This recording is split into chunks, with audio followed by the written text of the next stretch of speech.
I have a letter here, I'm not speaking for myself.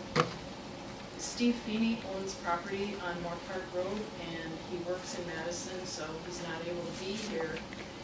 And he asked that I read this letter, but it's gonna take me longer than 3 minutes. So, if you'd allow Maureen Matusowicz, wherever she went, to read half of it. No, I'll let you, since you All can right. finish it. Thank you. Dear Iron County Zoning Committee and board members, my wife and I have owned a cabin on Moore Park Road in the town of Anderson near the proposed mine site since 1990. My land is at the highest point on the road, so I'm familiar with how close the groundwater is to the surface. An old well and wetlands on my property are very good indicators. I enrolled my land in managed forest law in 2003. The idea of signing up for this is to improve the land for future generations, allow others to use the land for recreational purposes, and in return receive a tax break. Landowners would be subject to back taxes if they decide to pull their land out of MFL. When I first heard about the proposed mine, I went to the GTAC office with my questions and concerns. From the beginning, it seemed the mine was a done deal. They said as a gesture of goodwill they'd buy my property at market value, but only if the rest of the neighbors would also sell. Believing I had no choice, I thought I should take the money and run.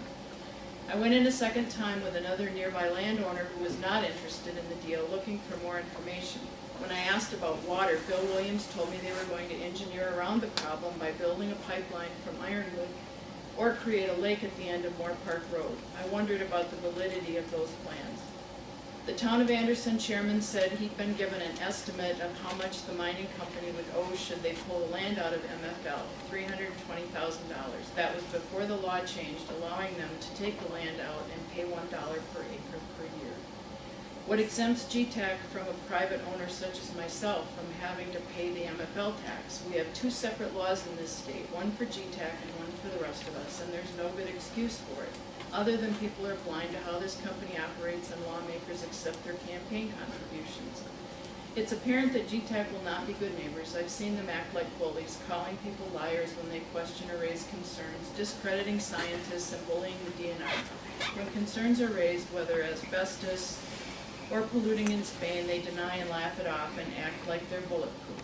I've come to the conclusion they have no integrity and will default and leave Iron County in a polluted mess. GTAC's plan is to haul rocks out of a logging road downhill to a staging area, which is uphill from a river on a dirt road. According to a video of them at a town of Anderson meeting, they plan to use double tandem trucks loaded with rocks. It's hard to walk on that road when the frost thaws without sinking. Who's to say the road won't be ruined? Who will pay for a new road or stop the runoff from going into the river? Think ahead. Plans are not in place to take care of regular citizens. Where will I park to get to my property? Who will monitor these conditions so that if we have a warm spell and the frost gives, GTAC will have to stop? What is the structural integrity of Moore Park Road? My cabin is resting on bedrock. GTAC has an option to blast along with their option to withdraw from MFL and their option to lease the county land and their option to buy some of my neighbor's property. If they're going to blast, I want the structural integrity of my building documented and protected. Where are my options? It seems every step of the way the company gets preferential treatment over private citizens. I don't know if people aren't paying attention, don't care, or if they stand to gain something. But the lack of protection for anyone but GTAC is evident.